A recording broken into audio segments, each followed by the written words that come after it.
Happy Thursday, everybody. Happy Thursday. Welcome to Change Your Lives. Hosted by yours truly, Deonte Burden. We got an awesome show planned this evening. And this show is really going, parallel with a lot of things going on with the country right now. The title of tonight's show is Gun Violence in America 2022. And I want to have this show because with recent events that have happened, Uvalde, Texas, all over the damn place. I'm about to go blank with all this. Oklahoma the other day. Even look at Charleston, Sandy Hook, all kind of other things. It's just regular gun violence in different communities. I want to have a conversation tonight in regards to it, just to get everybody's feedback, in regards to dealing with gun violence in America, get everybody's opinions, and also give, as always, my opinions on the whole subject and also different solutions we can have going forward. Again, it's Change Your Lives, hosted by yours truly, Deonte Burden. Before we get started, I want to say what's up to my awesome producer, DJ Lab. What's going on, brother? It's Thursday. Now, hey, man. Thursday's the best day of the week, baby. Also, my other producer, Slick 316. What's up, Ricky? Yes, she in the building. You guys know on Change Your Life we talk about personal finance, not personal law, but Mr. Short Dollar. On Change Your Life we talk about personal development, motivation, parenting, family, a lot of great information. We got over 400 videos on the Change Your Lives website. Tonight we're streaming live on Facebook, YouTube, Instagram, LinkedIn, and Twitter. That's it. Yeah, so we got a good reach out there tonight. Again, we want to talk about gun violence in America 2022.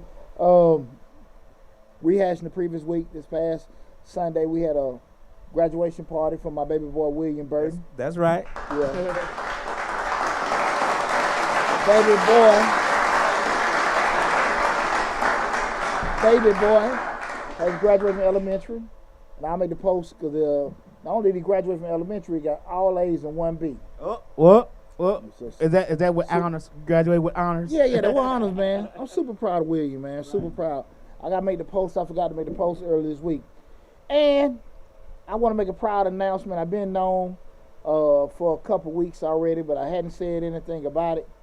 Mr. Short Dollar got his first grandbaby on the way. Yeah. Yeah. So you in there around with granddad. Yeah, granddaddy. We're going to have a little short quarter in the house. A little short nickel in the house. Little pop Yeah, in the house. there you go. Yeah, shout out to my oldest son, Tori, and he got his baby on the way. And, yeah, man, pretty excited. That's right. Pretty excited. Right. Be granddad. I know the impact that both of my grandfathers, the one that's deceased and the one still alive, have had on my life. And hopefully I get an opportunity to do the same thing with my future grandbaby. Oh, most definitely. Yeah, most definitely. Them grandkids, you always say, well, when mine get old, I don't want to raise no more until them grandkids come along. You can't help but to love on them. They make you feel so good when they're around. I look forward to it, man. I look forward to it and everything. Can't be no damn worse than their damn daddy. So, shit. And if it is, I'm sending their ass back. That's the good thing about grandkids. You can send their ass home. Back to where they belong. So, big shout out to T and Tati, man. I'm super excited for you guys. That's right. Again, we had a great show last week on Mr. Short Dollar. We talked about. I got a lot of feedback. That video has been doing pretty good, matter of fact. Really? Yeah, it's been doing pretty good. We got like over a couple thousand views last check, and pretty good feedback on that video and everything. We did a video on the LLC, C Corp, S Corp, and S Corp. I put a lot into that video. We had a good dialogue, good communication with that. Make sure you check out my YouTube channel, Mr. Short Dollar, where we talk about personal finance, entrepreneurship, business, and investing. I don't know what the hell happened on your damn brain crack now. You going through it today, ain't you? No, man, it just slipped. But today, man, I really want to have this conversation in regards to gun violence in America, because the thing that's probably got me the most, it seems that, just kind of, I probably look at it from a different vantage point, right? So I say to myself, over the past, let's go 4 or 5 years, what's been the narrative? It's been pretty much, you look at what's going on, we look at my man Lab hometown. Mm-hmm.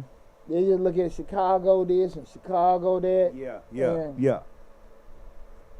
Well, my name Show said congratulations on the grandbaby. Hey, I appreciate that, brother. Thank you.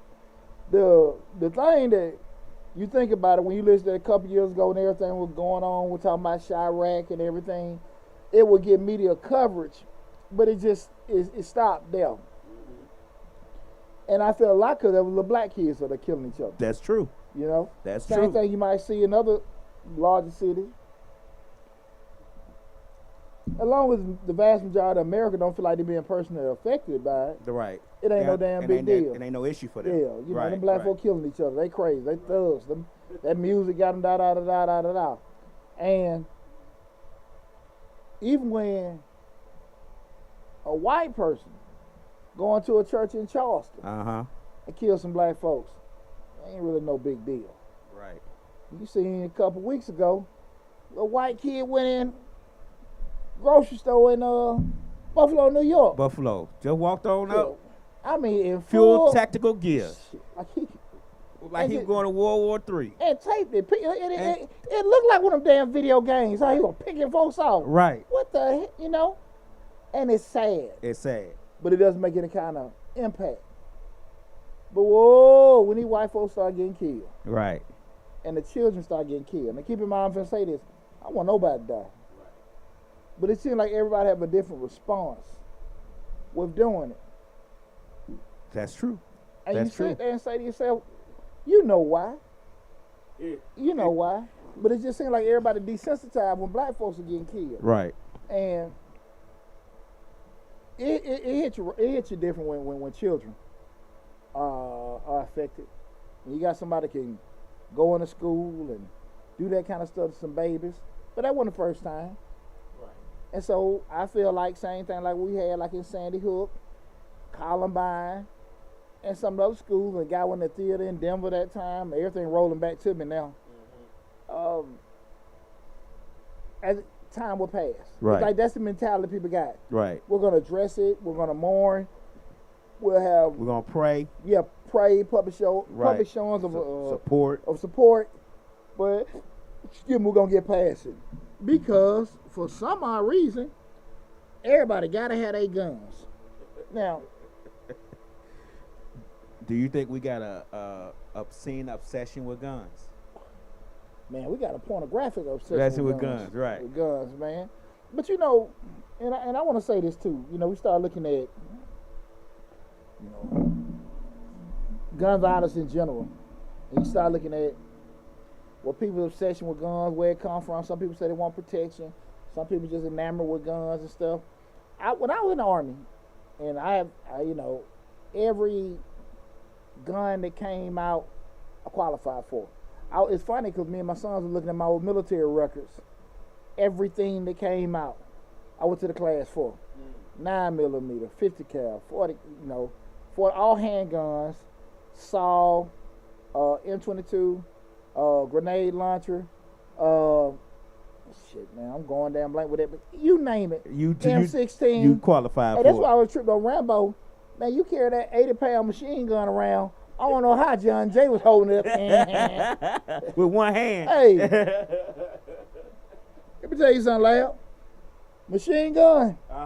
One person carries on the team. One person carries the barrel. Another person carries the gun. Okay. You know what I'm saying? Right. So it's never you walk around. Oh hell no. You ain't got them bullets wrapped around your hand. Hell no. You gotta feed it. You gotta feed them in. But the barrel gets so hot, you got like a cooking pad that goes with it, like the pad we pull stuff out of the oven. You put it when you after so many rounds, you gotta grab that and take the barrel off and put another barrel on, because it gets so hot. Man, and that's what I'm saying. I look at these movies, then the machine gun will cut down trees, but I'm just saying that the damage in the movies is real. Okay. And it doesn't show, because those when you start looking at 50 cals and M16s, like they're not meant. Those are meant for vehicles. Right. Okay. They're not meant for bodies. People, right. Yeah. People can't hold up to that. Yeah. Your 50 cal, those are armor piercing. Okay. You know what I'm saying? They're meant to go through trucks and Humvees. They're not meant to go through bodies. So when you I don't think people really understand the damage. And when you see that kind of stuff, like, man, you know, that's real carnage. When you see what that stuff really can do. And to see this fascination with people in the civilian sector to have this kind of stuff. You know, I grew up, my granddad was a hunter. You know, he shoot a deer, kill a possum, squirrel. It's kind of cool. He had a little, you know, his little 10 or 12 gauge shotgun and shoot his little rifle, whatever. Go, you know, that was cool. But people got stuff, you like, shit, this is damn really straight military grade stuff. Right. You don't need all that for a burglar. Right. You know, it's just, man, it got wild. Right. Right. And I think a lot of times, we get influenced by, well, if they got it, we need it too. So then, you know, just more a proliferation of more and more and more and more and more, bigger, better, stronger. You know what I'm saying? Like, it's just more excess of the excess. Who needs a 50 cal in their house? Like, who needs a M16 to go deer hunting? Because that's what they claim it's for, us for hunting and stuff like that. But really, a 9mm will stop anybody with the proper training. If you think, if you think about it. Most of them damn weapons, you hit something, you're gonna destroy whatever meat you're trying to hunt. You're gonna destroy it with them weapons. Okay. You know, you can get you a nice sized deer with a damn bow and arrow. You know, a little simple, little damn rifle. Can take down a damn deer if you want to catch you a bear, elk, or whatever. You don't need all that stuff, because whatever you hit is, like I said, it's gonna destroy, you know, the animal. Right. Burn your meat up. Right. So it wouldn't even be like you can even get that. So I don't know. And I know some people just, I look at TV, I see people, they want to lay off 100 rounds and give them a rush. I get it. Right. But it was funny, I was talking to one of my Army buddies. Big shout out to my man Barry Roy. This is my boy that retired E9 Master Sergeant. Whatever, the year before last one went to Kentucky. And me and was just talking. I don't think the vast majority of people understand how it's one thing to be able to shoot at a piece of paper. One thing to be able to shoot at a target. Right. It's another thing to be shooting when somebody's shooting back at you, heart rate elevated, and you're nervous. Okay. That's different. That's different. That's warfare. And I don't think people really understand that. Okay. And so when they get into certain situations, because unfortunately guns give you some kind of false sense of security. Kind of like how you done been to the gym a little bit, you feeling thick. Out, you feel what? What? Yeah. You know, then you got a little swole. Yeah, you're like, okay. Excuse you. Right. But they ain't thinking about, like, hey man, I've been properly trained for this kind of stuff. Not shooting at a paper, real tactical training. Right. We're doing it, man. And everybody got one now. Yeah. Everyone got one.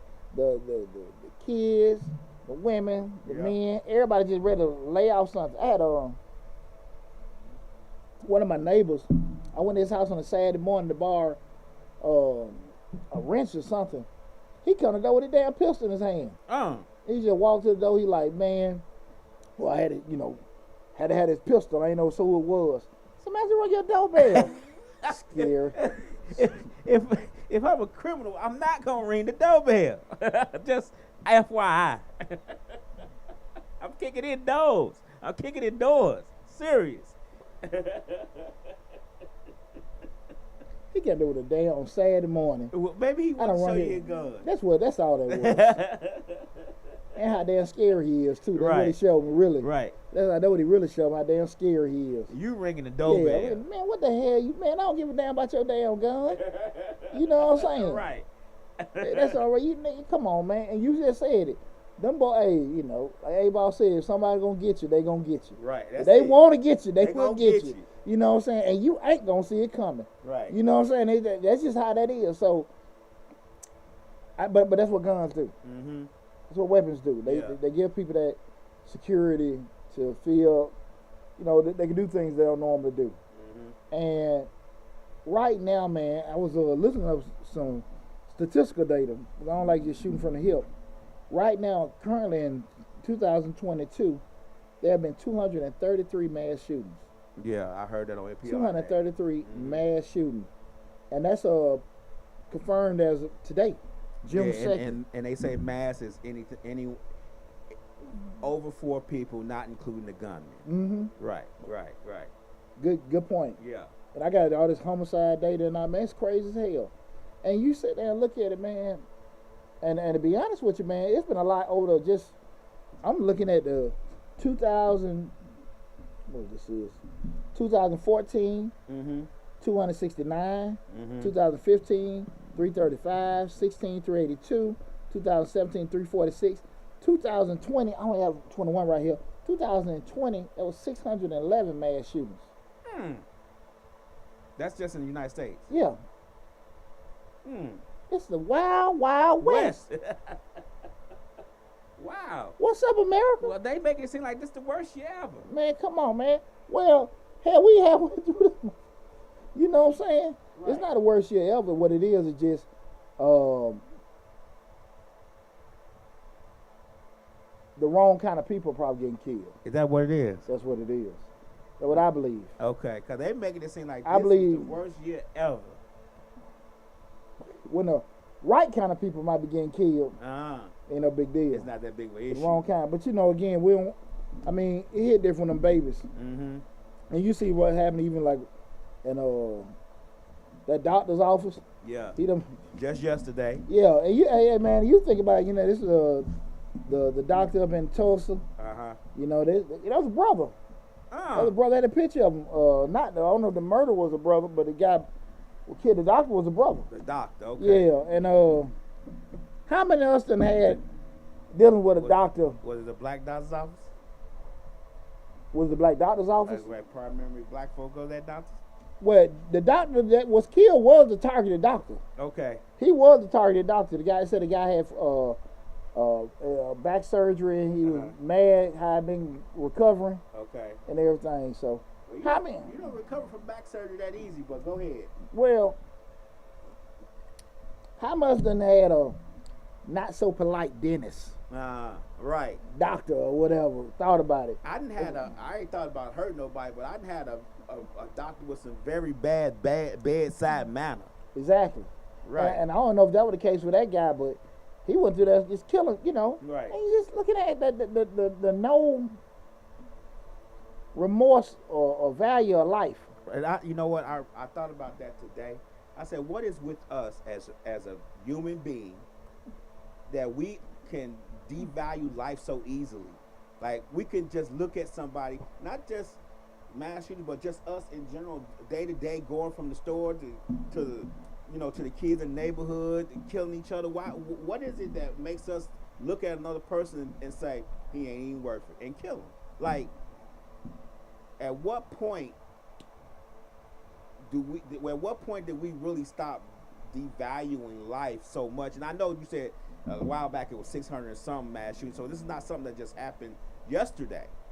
But it's always been like that. It's like I don't know. And even in Chicago, and I'm from Chicago, and they call that Chirac. But even in Chicago, when I was growing up, and I grew up in the hood, I had an uncle who was ruthless. But I don't remember it being, and that's maybe because I was young, and and when you're in the hood, kids and older folks you don't mess with back then, 80s and 90s, you didn't do that. But I don't remember it being that bad. Like, I don't remember, walking down in my neighborhood having to worry about somebody driving by shooting me. I just don't remember doing that. We played, we had a good time, we went to the next block, we went to other neighborhoods. Just only thing we just had to watch out for the gangs. Yeah. And we knew where to go and not where to go, so we didn't have to worry about that issue. So I just don't remember it like it is now up there, where it's pretty much people stand on the corner getting shot. Yeah, and they're not getting shot really with 38s and Saturday night specials. Right. I mean, they're getting shot with AR-15s. Right. Stuff that you sitting out, Dracos. I mean, what the heck? Why?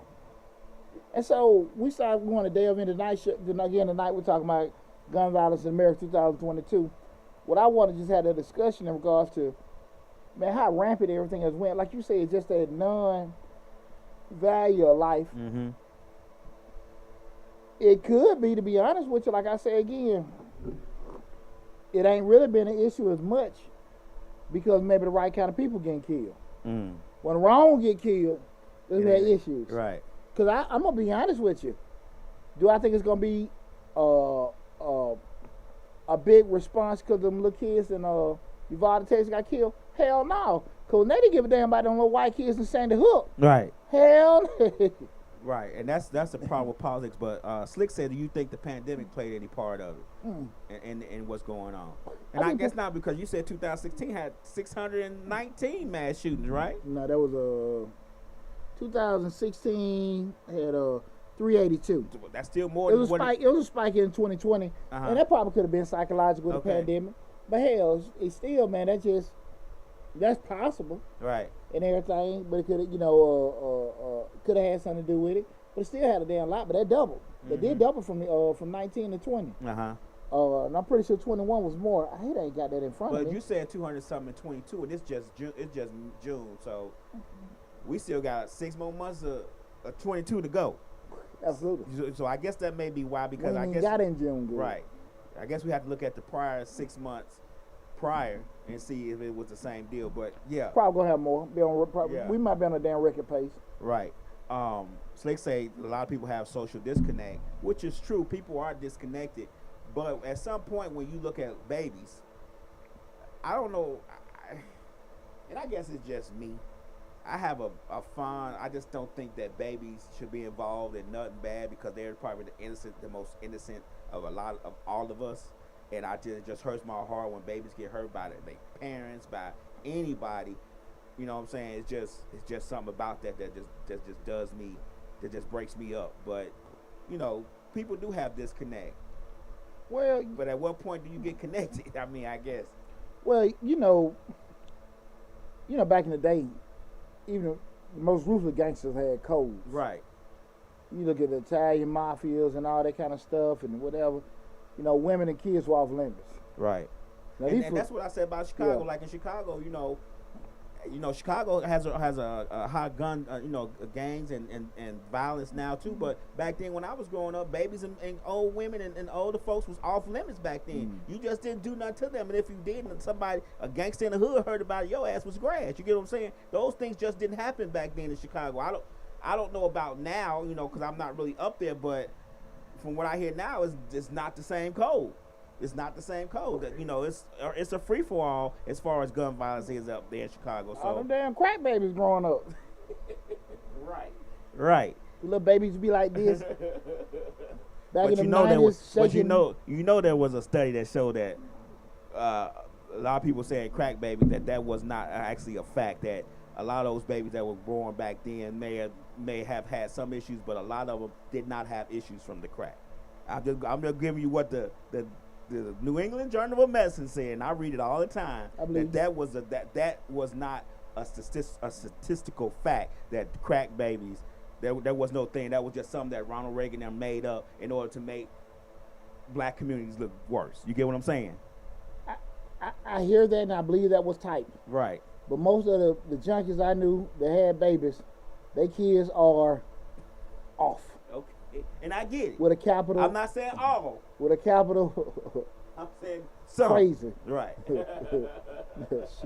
I don't know, lab. I ain't seen no crack baby turn out all right, lab. Damn that. Hey, I ain't seen no crack baby turn out all right. I know a couple. And I ain't gonna lie, I know a couple that turned out all right. For real? Yes. They might have been some test tubes or lab rats. But them fucking crazy. I don't know. Right. I understand what the journal says, but when my eyes are showing me. Okay. But that punkin' little boy, yeah. Okay. I understand. Okay. I understand. Okay. Yeah, and either way, the daddy was a junkie, mom was a junkie, son came out. But again, I think there's a lot more than that. So to go to the point I want to get to, what probably some of the causes with that? So, I would say number one, just crime. Mm-hmm. We can go through all kinds of things with crime. We can say it could be poverty, less education. Mm-hmm. We can go through all kinds of places what causes crime. But you start looking at it, like, again, we're looking at gun violence. Mm-hmm. We're talking about, and I'm looking at it from, inner city mm-hmm. to, somebody going to their elementary school, right. killing kids. walking in a damn doctor's office. What are some of the causes of this stuff? Like crime. People just doing certain things, just robbing, killing, whatever. Which, they have these weapons, they using them. That's a major part of it. Well, the guy that Oklahoma bought his the day of, like the day before. Yeah. Yeah. Oh shit, man! You start going that Midwest, there's stores like Walmart. You just walk in and get you all kind of stuff. You're right. One of my Army buddies they said in Houston, he said, man, I'm telling you something. When I went to his crib about 3 years ago, I ain't gonna call my man name, but that's my dog. Right. Poochie, come on in. He had a nice little bachelor pad. Nice, man. He said, my dog Q. Nice crib. Right. He said, Poochie, you ready? I said, what's up? So I thought he was going to, he took me in his bedroom. I thought he was about to open it up. I thought go back to see the Versace and all the Louis Vuitton. Thing for the women to catch your eye. Man, this had a closet full, like he was getting ready for Armageddon. Grenades, launchers, right? All kind of just mounted up guns. He said, "Boy, I'm ready." The hell you ready for? What he was ready for? And me and him was Army. I don't remember him being a good shot. I'm a Hawkeye marksman, 40 out of 40, baby. Right. I don't remember him being a good shot. But he was in the military. You got the whole damn thing in there and stuff like that. You know what I'm saying? I was sitting there like, what the hell you doing? He ready. He got everything, man. He clicking that, clacking that. Yeah, man, I got this, I got that. What the hell? And I just want, we're looking at just that whole accessibility of weapons. Right. You know what I'm saying? It's all accessible. It's all accessible. It is so easy in some states. And they make it easy every day. Yeah, just to have it. One big thing, people say all the time that says Second Amendment right to bear arms. But if you really read the Constitution, when they say you are able to defend yourself with just in the militia, the Constitution theoretically was wrote, during the American Revolution time. Right. So I think a lot of that stuff is taken out of context because people are looking at the British soldier coming in your house, strong arm, and you had the right to protect yourself. Right. I don't think the thought process you having a damn bunker full of weapons was the same thought process. Right. But it's written. We have the Supreme Court and their interpretation, however this, that, and that, people able to do it. They saying that the Supreme Court now is gonna make it so you don't need no license or nothing. They just go in the store, get the gun, walk out. The current Supreme Court. I can see that. I mean, Supreme Court, even your local, state, and federal politicians either. I mean, they doing like I say, you don't even have to need a permit in Georgia no more. Yeah, absolutely. And another thing, probably just is that slow response to politicians. I was at a meeting, and he started looking at you will be surprised. I will say this, where if you look at your politicians and how many, you look at you can look at this guy. This is public information. Google campaign donors or PAC donors for your politicians. There's a documentary on HBO called Secret Donors or something like that on HBO about power donors or something. Yeah, it's a documentary about that. How that works. You'll be surprised, even some of your black politicians. Some of how many are receiving a lot of funding from organizations like the NRA. Oh yeah. You'll be surprised. And so that not being so quick to move or respond, or I'm gonna stay away from that. I'm gonna stay out of that. Because a lot of times your silence say a lot. Yeah. And people don't try to move on it till it kind of affect them. So you sit there and look at bottom line. Exactly. Factors dealing with crime. I think the Second Amendment getting kind of taken out of context. The accessibility of the weapons, just to be able to go in there and do it. And like I said, that slow response from politicians. Those are, to me, some of the main reasons why we have a lot of gun violence. Right. With that. Yeah. Not saying one more important than the other. Right. But again, like, it's a culmination of all. Yeah.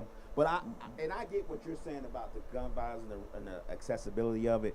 But I really want to go into the fact that we just don't value life. I mean, regardless, it just seems like we just don't value it.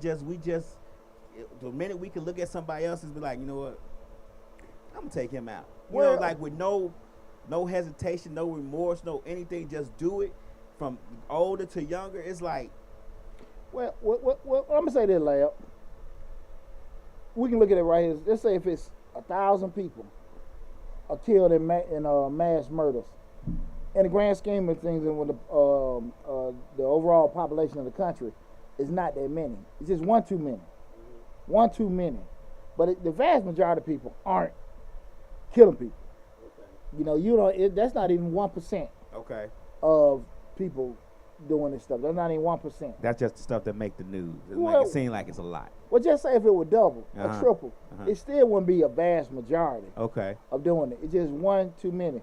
The issue come up is that when a person can go to a mall where everybody and unload and wipe them out. When a person can be at, right there in Vegas, in a hotel room picking off folks and shit. Mm-hmm.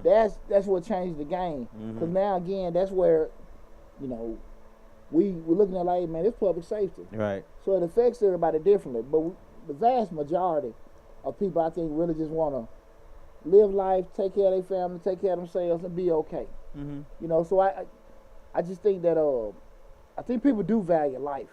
Okay. I just think it's just the number of people that aren't are increasing. Okay. People, some would, that's why I'm going to my next section. I want to talk about, some of the responses that have been taken towards, gun violence. Look at your outline. Sorry. Now your lab all over the place. I know, right?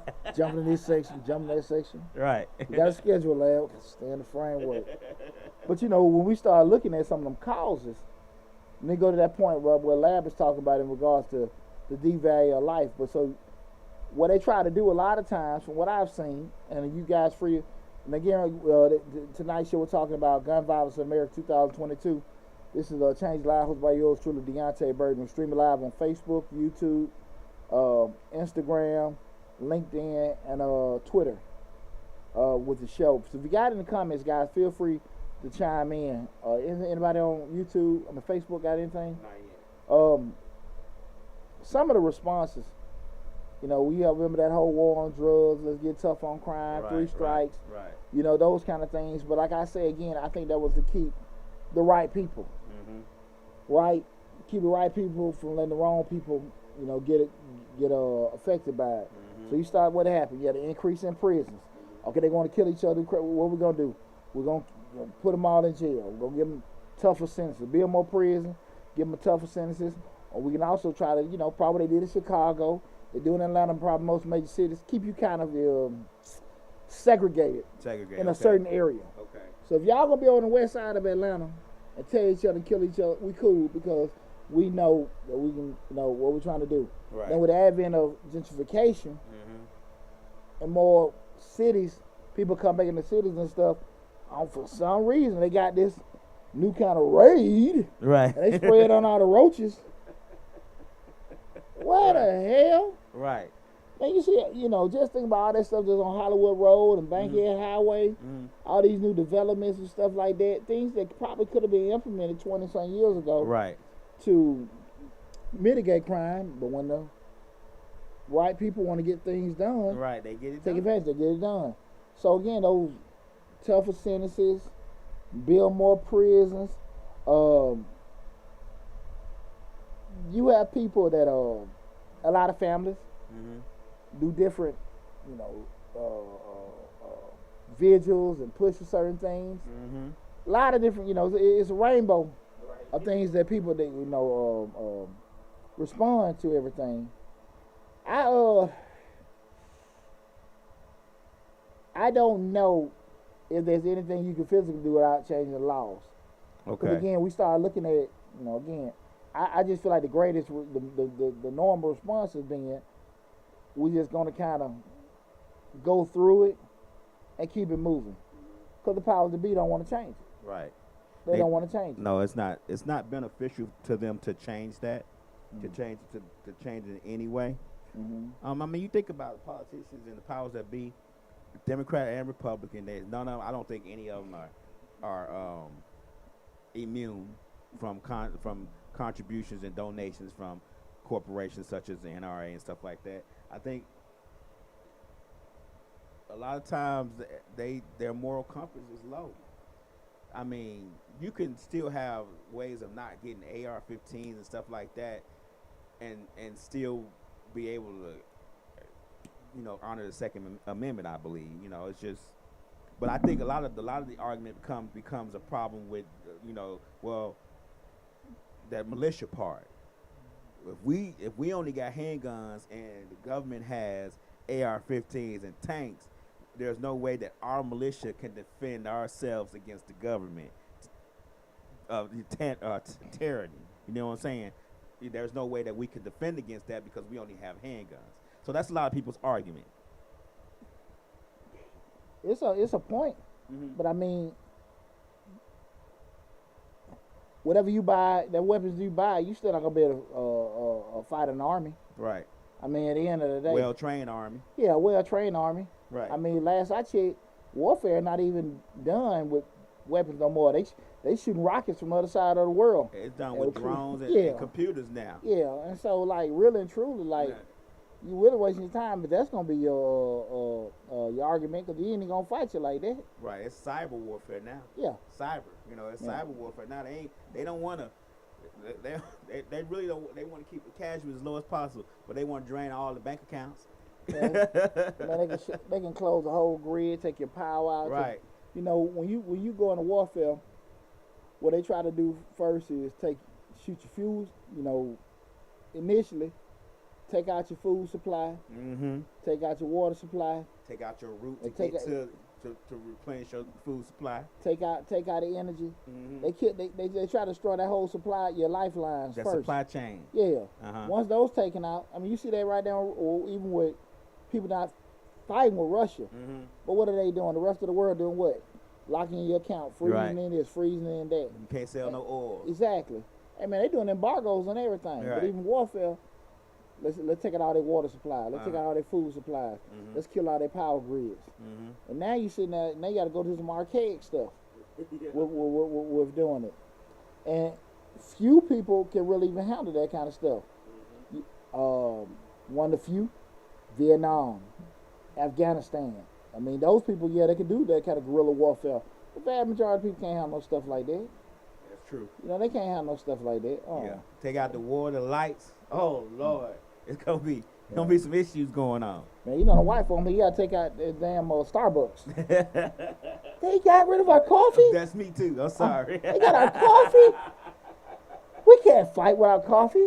But that's the argument they present to you, that, we can't have a healthy militia without guns, and we can't fight against a government of tyranny if we only have little guns and they have long guns. You get what I'm saying? I mean, yeah, that's your argument, but like I say, you give a damn what you get, you still ain't gonna be able to win that. Right. But it's unfortunate because the people that probably can make a difference really don't feel like it's a problem until it affects them. What I say on the show before, it ain't a problem till it's your problem. Yeah. You get what I'm saying? It's not a problem till it's your problem. And you seen that with the whole remedy was, as far as with drugs, lock them up. Mm-hmm. Till they kids start getting on heroin. Yeah. Kids start getting on opiates and all that stuff. Now we got a pandemic. Now we got treatment. Yeah, exactly. Right. When it was us buying crack and Ronald Reagan, he put that old fake drug sale in front of the White House so they can lock more black folks up. Yeah. Right. Yeah, until, like I said, they grandkids got on drugs. Right. Now they heroin addicts. Now they're opiate addicts. Uh-huh. Now we need to get some kind of way to mitigate this. Yeah, treat it. We need to go after the drug companies. Exactly. Exactly. And it's unfortunate. Like I said, the people that actually had the power to do it, it's not a problem till then. Right. So, they was talking to the mayor Uvalde and asked him about certain things. He just was bouncing all around. And I know that man probably sharp, articulate and everything. He was just, instead of just saying proper things, even if he was against it, he knew there were some things you could do to help mitigate it. You got all them babies sitting there dead. Right. I don't want to talk about the gun stuff and all that stuff. Come on now. Well, you have to think about, most politicians has two motives. donations that they get to keep after the election, and being reelected. So most of them are gonna say what they think is the popular thing to say. Like you think about when Trump was in office, everybody didn't like Trump till he got elected. Then now all of a sudden all the Republicans are Trumpers. You know, they everything Trump say is law, is coming from Jesus himself. Let them tell it. But they wasn't supporting that before he got elected. They all didn't like him, but now they all love him. You get what I'm saying? So it's all self-serving. It's all self-serving. I don't know why we as Americans and human beings even believe politicians, even believe what they're gonna do, what's right or what's moral, because to me they don't have a moral. They don't have any moral compass. It's all out for themselves and their family. Period. I don't know if all of them like that, but I will say this. You're right. 99.2% of them are like that. Well, I'm gonna say this too, and this not in defense of politicians, but I will say this. You don't know what you can and can't do till you get in that position. Mm-hmm. And I think a lot of times you hear people say, well, I'm going to do this, I'm going to do that. It's every election. Mm-hmm. Or even when you get a new position at your job. Well, I'm going to do this, I'm going to turn around and do this, that, and that. Then you get in there, you really find out, I can't do it. Right. Exactly. That ain't the way I got to be able to do it. Mm-hmm. It ain't as easy as I thought. And I got to change some stuff. But until you really get into that position, you really don't know.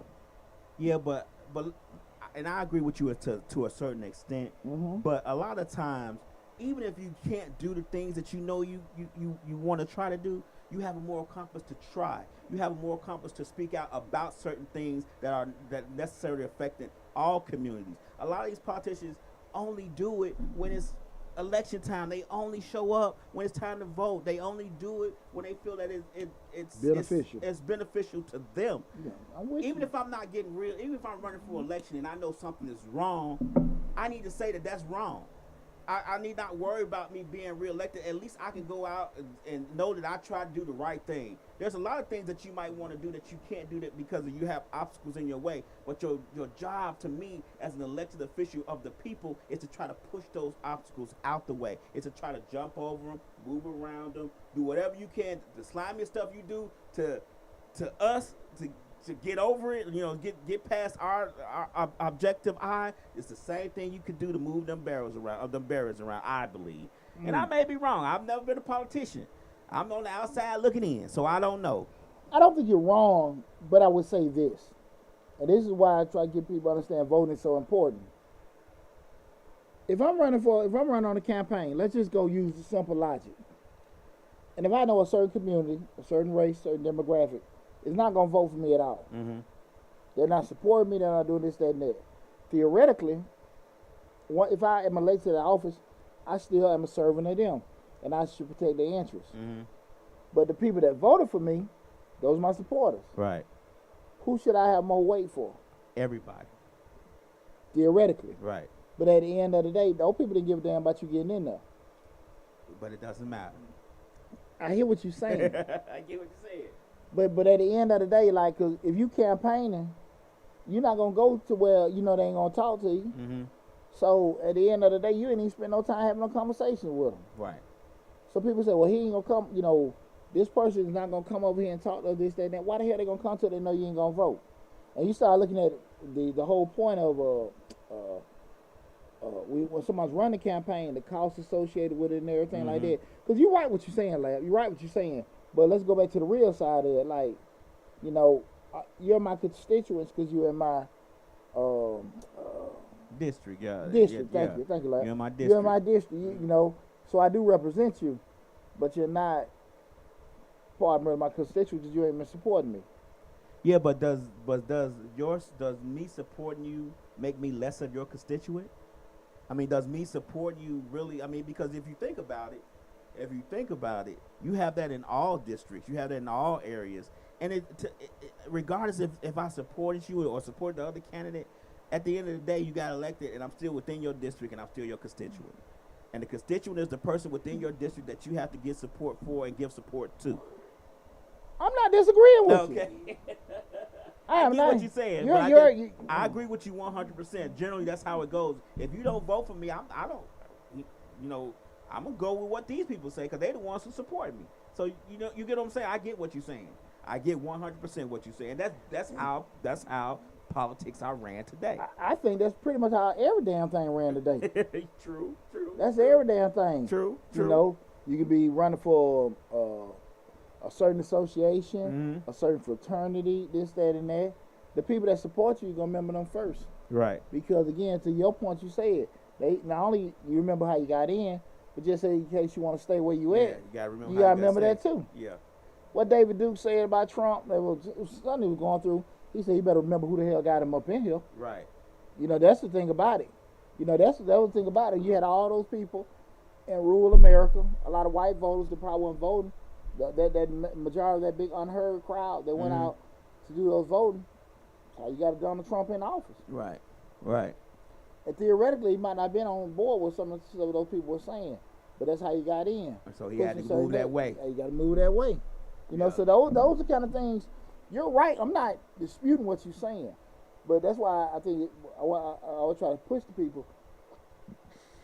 Don't be so adverse to not vote because you really are unheard then. Right. You know, during the process and afterwards. I always say vote just in case.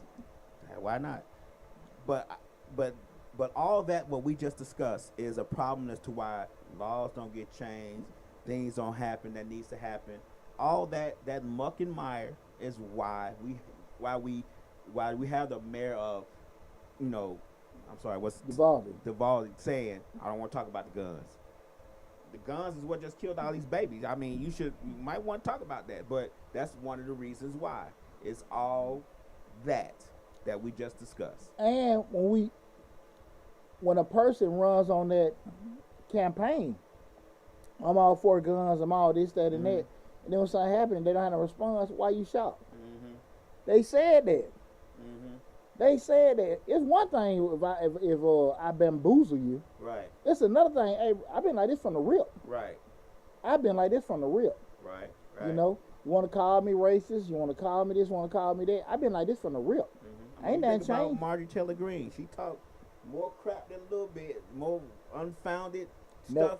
Ain't never folded. And got reelected. Stay consistent with it. And got right back reelected. So that just show you, like you just said, she ain't got no reason not to say what she's saying. Yeah. Because she gonna keep getting reelected. So she gonna double down on it now. And you know, more than likely the people that got her in it, that's what they believe how they too. Feel. Yeah. You know, so that again, I don't think it's an issue of right and wrong. I think it's an issue of reality. Yeah. You know what I'm saying? I feel what you're saying, Larry. Right. I get it. I feel what you're saying. I think a lot of us as Americans and human beings, and we just so quick to just follow. We're just so quick to just listen and take it with a grain of salt. You know what I'm saying? We just so quick to just take it all in and say, yep, that's the way it is. We don't research nothing. We don't read about nothing. We don't try to learn about anything. All we do is go with what the person says and take it for face value and move forward with Absolutely. it. We don't want to take no time into learning nothing. We don't want to take no time into maybe reading a little bit different perspective. We don't want to take the time and do anything. We watch the news that's more geared towards our point of view. We hang around people that's more geared towards our point of view, and we do things that's more geared towards our point of view. So we're into that singularity box. We don't have any outside objective point of views to maybe say, oh, you know what? Maybe that's right. You know, maybe we need to put a little bit of that in there, a little bit of this in there, get that gumbo and have the right thing come out. We don't do that. And you forget that your single point of view is probably a minority in the grand scheme of things. That's the thing about it. You know, your community or your circle in the grand scheme of things is not how most folks think. True. And I think a lot of times people, because of lack of exposure, lack of working with other people, lack of what you say, being educated, not necessarily from a traditional school standpoint, but just being knowledgeable how the world works. We say the world is flat now. There's no reason you shouldn't know. I always, you know, I'm a big Corey Holcomb fan, the comedian. He got a show 5150. It was the guy Ryan Davis, the comedian. I don't know if you know Ryan Davis. But I'm pretty sure you've seen his video. Pretty funny cat. But he do different little rotation of different comedians on there. And they were talking, man, maybe a couple months ago, where he was actually spitting facts. He was talking about, Corey Holcomb was saying that they were talking about whites were a minority And the guy was like, man, he was just saying, he hit it. He said, you in state of Georgia, Atlanta, maybe Columbus, Savannah, Augusta, you do have a bigger African American population. Right. But when you come out Metro Atlanta, you in Georgia. You in Georgia. And they were saying like, no, that's not the case. Oh, that's Oh, bullshit. yes, the You know, case. yeah, it is. That's the case. Oh, yes, it is. Oh, yeah, that's the case. Oh, yes, it is. Well, me being a park manager and managing the shopping centers all over the state of Georgia, that's the case. Man, I've come been on. in some areas, I was like, when the Klan gonna, like, I Yeah. want to leave for dark. And to be honest with you, they really don't care for you. Really don't care You for know? you. I worked for all the county governments in the state of Georgia for 15 years. 149 counties in the state of Georgia. 149, 42, whatever. 140 some counties in the state of Georgia. Outside that majority of that, what is it, 11 or 13 in Metro Atlanta? Cobb, the Yeah. Cab, all them. I think it's like 13 Metro Atlanta. You got the Columbus, Augusta, maybe Macon. We have a bigger concentration of African Americans. Shit, bruh, that ain't how this state work. Right. That ain't how this state work. I been in them conferences. I had one guy at first year, I never got you called me boy. Oh. Boy. Man, you know what happened after that. Right. But I'm just saying, like, that's how they look. That's how they, yeah. Because the blacks that they do run across, they're usually like impoverished or whatever. And they still treat them that way. Right. You know, I grew up, man. You know, I'm talking about. I'm still in my 20s. My great grandmother's alive. She still was Yassam Nassam. You know, and I know a lot of that stuff. I don't trip on that because a lot of that stuff was survival techniques and how they whatever. But it's the vast majority, hey, that's what they want, and that's how things roll. And I don't think people have got a grasp of that. So again, tonight we're talking about gun violence in America 2022. I'm saying, huh? We kind of got off topic a little bit. Well, no, we're still in the realm of everything. So we start talking about, you know, that gun violence. What I wanted to do is just reel it back in, just get my solutions in regards to. We start what you can do, Poochie. You know, sat here and talked about, you know, racism and this, that, and that. What can we do? And so I got a list of certain things we can do. As a former sergeant in the military, yeah, who's certified in all weapons, what would you do? I think one of the biggest things is, first, put a ban on military-grade assault weapons. You got to put a ban on them. Because I don't see the reason people have those. And I guess I'm going to play devil's advocate. As somebody who's been in the military, you, sergeant, certified in all weapons, why? Because you don't need that. Okay. Those are warfare weapons. Okay. They're warfare weapons. Yeah, you don't need that. Okay. You know, I don't see what the hell you need that for. Okay. You know, I ain't say kind of weapon. I'm talking about military-grade weapons, those automatic weapons. You don't need that. Okay. You don't need that. You don't. And you shot them all. And shot them all. Okay. Like I said, them damn things ain't meant for people. You know, armor piercing, light vehicle or piercing. No, that's ain't meant for that. What the hell do you need an AR-15 for? Okay. You know what I'm saying? Right. Now, Okay. we can agree to disagree, but you need to put a ban on all military-grade assault weapons. Okay. Need to be a ban on them. Next, man, I think they do need age restrictions. You know, at least 21. They need to be 21. And I'm kind of torn on that too.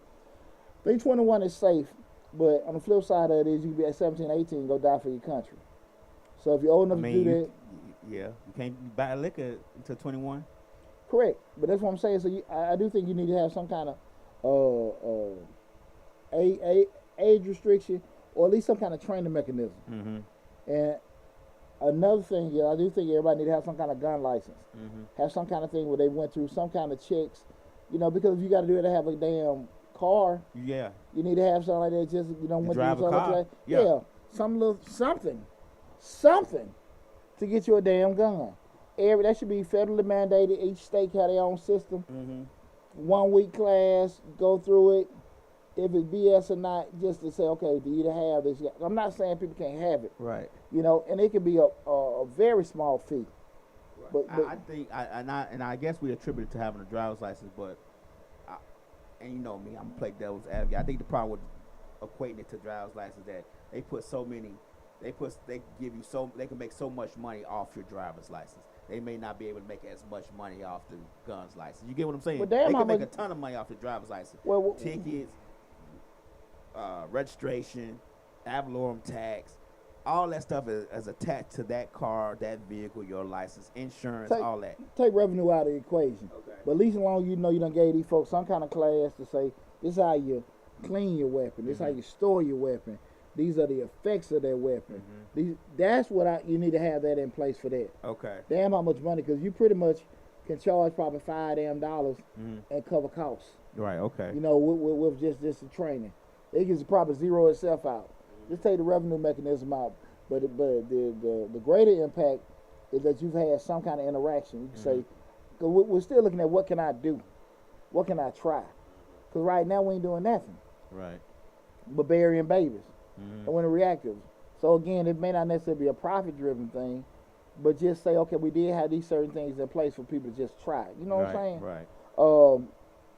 That being the gun license. I do think that they have some kind of mental evaluation checks. You know, how they would do it, I'm not a psychologist, but I do think if people have had they need some kind of clearance to do it. Because, I mean, you got, and let's just keep it real. I don't know for sure before I was about to say this, but I would wonder, it probably got to be something kind of loose in you to go kill several people at one time. Well, it got something loose in you to go kill babies. Yeah. So with that said, babies. So what they say, I do think it need to be some kind of part of that training or licensing process. Take some kind of check. Right. I get you. I agree. You know, how effective it will be now like that, I don't know. But at the end of the day, if I tried, I tried. Right. You know, could it always be something different and you ain't asking enough questions? Right. You didn't ask the right question. At least I asked a damn question. A question, you right. see what I'm saying? Right. So, I think we're going to there. And last, I think we need to have some stiffer penalties on some of these dealers. Okay. Like, hey, man, look, y'all go through, and again, still you need to probably have some kind of licensing, waiting period, evaluation thing before they can do it. And if anytime the vehicles are sold without those particular credentials, not vehicles, weapons are sold without those particular credentials, put stiff penalties on some of these dealers. Okay. I understand people getting stuff off the street. I understand people getting stuff stolen. I get it. I don't necessarily know if the vast majority of these mass murders are attributed to that. Okay. I don't know. I think, because last couple, they bought their guns legally. Yeah. But they bought them legally. Yeah, they have. The thing of it is, too, is that you still go back to you trying. Try something. Try something. Which say just put a little bit in. If that don't work, take it out, try something else. But you're trying. Yeah, but just avoiding any kind of remedy. I don't know, lab. But that, for the most part, I want to have that discussion with you guys in regards to gun violence maybe 2022. I don't necessarily know if it's a right way or this is the solution answer. I gave several solutions, things we could work on. And I'm pretty sure a lot of those people that are in positions, like lawmakers, they're a lot smarter than me on a lot of these subjects in regards to restrictions and what people can and can't do, what they're able to do or not. And I don't think we need to keep having so many, because like I said, one life is too many. Right. And in the grand scheme of things, I don't even think it's a fraction of 1% of the population that's doing this, even with what's reported or not reported. But I think we do have an accessibility problem. We do have an accessibility problem because the things that are actually on the street that aren't documented, you don't have a clue of that, lad. Right. You don't have a clue. And we just talking about mass murders. We ain't talking about aggravated assaults, robberies, where life isn't taken. Right. We got to get a hold on this stuff, man. We got to get a hold on this stuff. Because what we just saying, man, this shit is getting to the point, these folks ain't caring. Every great civilization has an ending. Rome, Egypt. Sometimes you got to think about it. We will consume ourselves if something's not done. I think there's such a big push on, that's one of our main civil liberties. People don't want to address it because they feel like they're taken away. But I mean, at the end of the day, bro, look, you got freedom of speech, but you can't say what you want to say every damn well. Right. So at the end of the day, at some point, we got to figure out some kind of way that we find this way to be navigated. Mm-hmm. How we going to do this stuff? You see what I'm saying? Right. And until we do that, I think we're going to continue to have the same thing. You're going to continue to have the same thing, not worse. Right. So I just want to have an open discussion with anybody, guys. You feel free to leave your comments, anything like that. If you catch the show later, you share with anybody, something running across your mind later on, please feel free to leave a comment. Again, it's Change the Life, hosted by yours truly, Deonte Burden. Tonight's show was Gun Violence in America 2022. I hope you guys enjoyed it. We've been streaming live on Facebook, YouTube, Instagram, LinkedIn, and Twitter. The main hub for Changing Lives, where we talk about personal development, motivation, parenting, family, just any kind of personal issue that may come up. The main hub is the YouTube channel, where we got over 400 videos on the YouTube channel. Make sure you subscribe to the YouTube channel. Hit that blue man, and in one of the videos, make sure you hit that bell to get a notification each time we upload a new video. Did I say something? Jay Pleasant said these kids ain't playing with these guns out here. These kids ain't playing. These adults ain't playing either. And I don't think it's a shortage of awareness. The kids crazy. They ain't got no kind of morals. They ain't got no kind of leadership. People are getting guns out of fear. People are actually, they don't know how to resolve stuff. It ain't that wrong. Like, look, Lab cussing me out. All right, bro. Right. Let me keep it moving. Right. You know what I'm saying? I shared that time I was at that Dollar General on Highway 85. Dude said some stuff out of the way to me. I know I gotta go sign a contract for $3,000. Right. At my office in 15 minutes. This is the thing about how I look at it. Poochie knows that you got fools out here that are looking. They ain't got nothing to lose. They ain't got no money. Woman just left them. Job fired them. Life horrible for them. Life horrible for them. Right. It ain't nothing to kill me. I got all this to live for. All my family, this, that, and that, all the money I can make, whatever. What the hell am I arguing with him for? Right. He said something, all right, buddy, I'll let you have it. You ain't punking me. I got to go make my money. I got to go live my life. Right. And I think a lot of times people, when we have things in place, you going to say something? What? Let me go to my car. I'm going to go to my car. Go to my trunk. Yeah. Get into some gangster. Now, both of y'all. I was told that one time, we can get into some gangster shit. Get into some gangster shit. And again, you are the accountant. He's a banker, and y'all out there shooting with each other. Right. And everybody sitting there looking, they all both of them on Rice Street, Monday morning, like, Lord, what in the world I done did? Right. We didn't get into some gangster shit, remember? Man, let it be. Let it be. We don't know how to let it be because nobody wants to be a punk. Nobody want to get beat up. Nobody wants to be a punk. Nobody wants to get beat up. Nobody wants to be looked at as they weak or soft. That whole macho and gotta be a thug, gotta be a street, gotta be street. When you that old lame shit. And it shows more your maturity. Stuff, I'm sorry. Well, we don't get no ad money from this video. I'm sorry. Lab just done killed all the ad money. I'm sorry. I'm so sorry. I'm so good. sorry. I'm with you. but really and truly, you really put yourself in a position where you're less showing your maturity. Because at the end of the day, no matter what person said or what a person does, as long as they don't physically touch you, you get to live another day. Right. And I think people just need to understand the importance of that. And hopefully we can get things in place where our politicians, to me, can get enough backbone and enough whatever fortitude to sit there and say to themselves, we got a problem. Right. And this is what we need to address it. And to the last point, regardless of what my constituents want, I know morally it's something that we need to address. Because we're losing lives. And we don't need to have no more Uvalde, Texas. As why our babies might be at risk, okay? 4 hours ago, they say shooting in Wisconsin Cemetery in Racine. Multiple people injured a few hours ago. They're going to do something. They're going to do something. Right. Because they're going to keep promoted more and more and more, okay? Right. But, guys, look, I appreciate everybody tuning in tonight. We'll be back with Mr. Short Dollar next week. Thanks for all the love and support.